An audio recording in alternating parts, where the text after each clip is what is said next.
नमस्कार मित्रांनो, मी स्वाती तोरसेकर एशा पृथ्वीमध्ये तुमचं स्वागत करते. कालपासून दावोस या शहरामध्ये वर्ल्ड इकॉनॉमिक फोरमची मीटिंग सुरू झालेली आहे. हे वर्ल्ड इकॉनॉमिक फोरम काय आहे?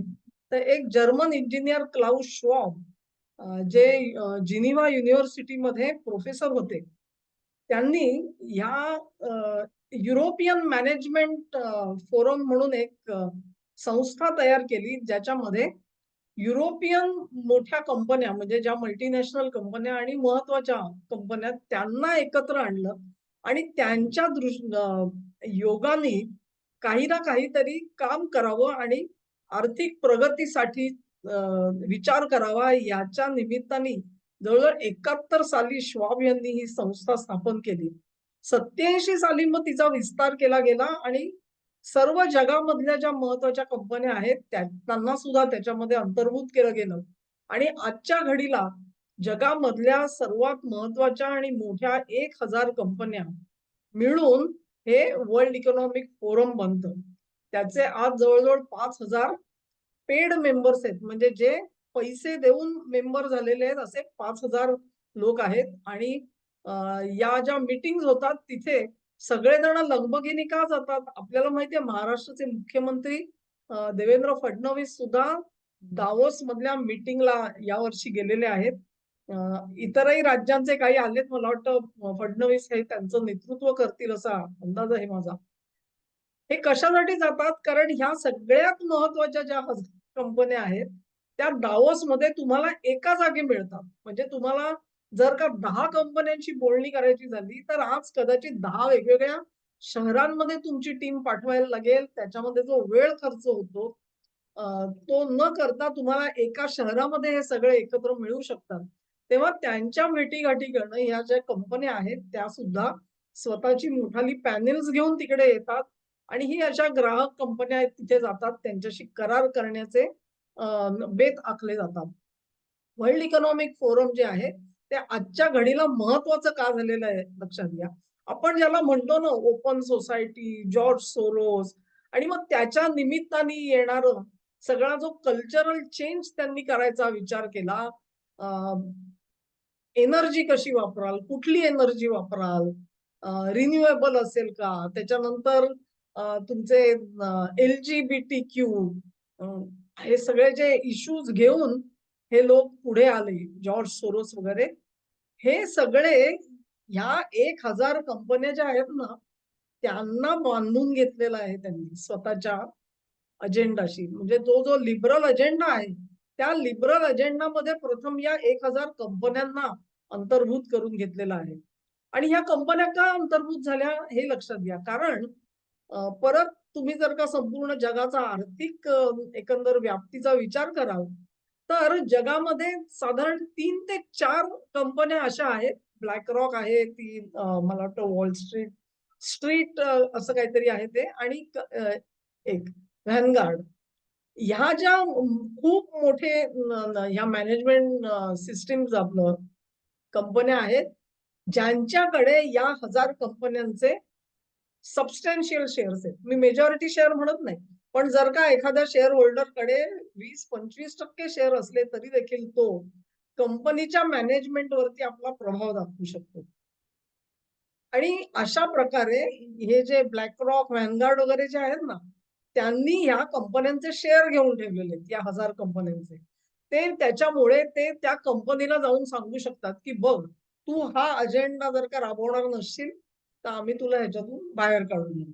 आणि अजेंडा कुठचा? तर काय ते जेंडर बायस, म्हणजे तुमच्या कंपनीमध्ये किती मेल असावेत, फिमेल असावेत, त्याच्यानंतर त्याच्यात काळे किती असावेत, गोरे किती असावेत, इथपासून कुठच्याही गोष्टीमध्ये लुडबुड लुडबुड लुडबुड जी सोरोसचे जे सगळे प्रिन्सिपल्स आहेत त्यांची सगळी लुडबुड या कंपन्यांनी ऐकावी असा यांचा आग्रह असतो. आणि मग ते त्यांच्या जाहिरातीतून पण दिसायला पाहिजे. म्हणजे अनेक कंपन्या तुम्हाला आठवत असेल, मी त्याच्यावरती 3 व्हिडिओ केले होते जवळजवळ. डायव्हर्सिटी, इक्विटी ह्याच्यावरती आणि इन्क्लुझिव्हनेस ह्याच्या घडीला त्याच्यामुळे ह्या कंपन्यांचं पूर्ण व्यवस्थापन त्यांनी एक प्रकारे टेक ओव्हर केलं आणि अशा ह्या 1000 कंपन्या जेव्हा दावोसमध्ये येतात त्यावेळेला तिथे खूप मोठे करार होतात, विचारमंथन होतं. आजच्या घडीला मला वाटतं कालच्या दिवसामध्ये कॅनडाचे पंतप्रधान मॅककॉर्नी यांनी एक क्रांतिकारक भाषण त्या वर्ल्ड इकॉनॉमिक फोरममध्ये केलेलं आहे आणि त्याचा समाचार आपण वेगळा घेऊ कारण अत्यंत महत्वाचं भाषण त्यांनी तिथे दिलेलं आहे. एक प्रकारे राजा नागडा आहे असं स्पष्टपणे मार्क कॉर्नी यांनी त्या भाषणात सांगितलं आणि त्यांनी ते धाडस दाखवलं ह्याच्यासाठी त्यांचं अभिनंदन करायचं. याच वर्ल्ड इकॉनॉमिक फोरम मध्ये भाषण करण्यासाठी आता अमेरिकेचे अध्यक्ष डोनाल्ड ट्रम्प सुद्धा येत आहेत.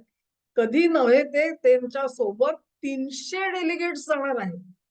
300 डेलिगेट्सना घेऊन ट्रम्प तिकडे अवतरणार आहेत जिनिवामध्ये आणि ट्रम्प एक प्रकारे ते म्हणतात ना एक धक्का और दो तसा एक धक्का और या वर्ल्ड इकॉनॉमिक फोरमला देणार. आतापर्यंत ट्रम्प यांनी सगळी जी काही ग्लोबल सिस्टीम आहे ती सगळी धाब्यावर बसवलेली आहे. WTO धाब्यावरती, FTA धाब्यावरती, जी काही तुम्ही ग्लोबल सगळी इन्स्टिट्यूट, युनो धाब्यावरती, नेटो धाब्यावरती, ते काहीही मानायला तयार नाहीत. ते फक्त अमेरिका फर्स्ट म्हणतात आणि त्यांना योग्य वाटेल तो निर्णय त्यांना विचारलं परवाच्या दिवशी एका वार्ताहराने, "हो तुमच्या दृष्टीने इंटरनॅशनल लॉ म्हणजे काय आहे?" ते म्हणाले, "जे मला पटेल आणि माझ्या विचारात असेल तो इंटरनॅशनल लॉ असतो. बाकी कुठला इंटरनॅशनल लॉ असतो का नाही मला माहिती नाही." मग तुम्हाला बाध्य कोण करणार? तर ते म्हणाले, "माय कॉन्शियस, माझी सदसद विवेक बुद्धी हाच माझा कायदा आहे." असं उत्तर ट्रम्प यांनी दिलेलं आहे. तेव्हा ते ट्रम्प आता WEFचा बाजा वाजवण्यासाठी आज तिकडे पोहोचणार आहेत. ट्रम्प यांचं भाषण सुद्धा क्रांतिकारक होणार ह्याच्याबद्दल मला शंका नाही. या सगळ्या वातावरणामध्ये भारत काय करणार? भारताची टीम काय करते आहे आणि आपण कुठल्या बाजूला झुकणार आहोत? अमेरिका जर का WEF मधून बाहेर पडणार असेल, तर त्याचे पर्यवसान कशात होणार? अमेरिकन कंपन्या, 1000 कंपन्यांमध्ये अनेक अमेरिकन कंपन्या असणार आहेत.